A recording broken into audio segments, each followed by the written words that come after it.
Ең ұлы жеңіс өзіңді өзің жеңу. Өмір еңбексіз ештеңе бермейді. Молшылыққа белшеңнен батқың келе ме? Онда теңізге емес, өз теріңе малшын. Асылды сонда ғана табасың. Егер одан таппасаң, еш жерден таппайсың. Саналы да ерікті еңбек қана адамды бақытқа кенелтеді. Көп еңбек еткенге бақыт басын иеді.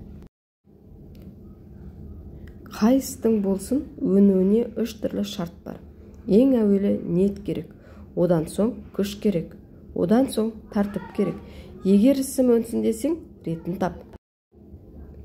Ешқашанда үлкен қиыншылықтарсыз үлкен істер басталмайды. Пікір күшті болса, істе күшті болмақ. Әрбір істегі ең маңызды нәрсе жұмыс істегіңіз келмеген сәтті күштеп жеңу. Сіздің істеріңіздің нәтижелерін басқалар бағалайды.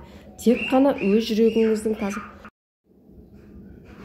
Рахаттың ең зоры басқалардың сіз істей алмайды дегенін істей алуыңыз.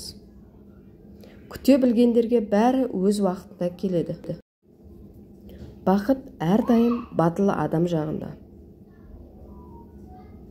Бақыттың мәні парасаттылықта. Әркімнің өз алдына игілікті мақсат қоя білуінде. Ол мақсат тек кездейсоқ рахат үшін емес, шынайы игілік үшін бағытталуында. Адамның өз мінез құлқын, іс-әрекетін ерікті түрде өзгертіп, ізгілікке бағыттап отыруында. Өзіңді өзің тану даналықтың бірінші белгісі. Кім болам десе, сол болу ол адамның ісі де, қолынан келгені болу әр адамның ісі. Ойдың реттілігіне әдеттену сен үшін бақытқа жеткізетін бірден бір жол.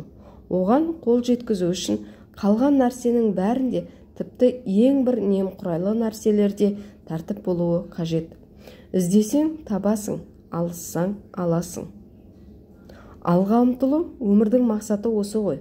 Өмірдің мәні мақсатқа жету жолындағы іс-әрекеттің парасаттылығы мен пәрменділігінде. Ендеше тұрмыс тіршіліктің әрбір сәтінде алда ұмтылып, үлкен мақсат тұруға тиіс.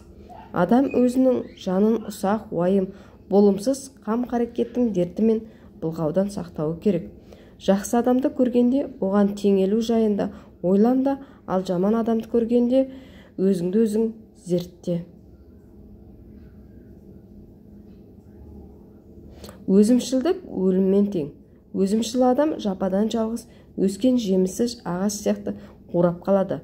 Ал өзімшілдік өзінің жан-жақты жетілуіне ұмтылумен ұштаса ұлылықтың қайнар көзі болмақ.